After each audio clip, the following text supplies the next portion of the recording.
يسر ولا تعسر وتمم علينا بالخير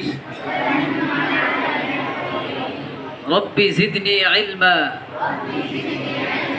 رب زدني علما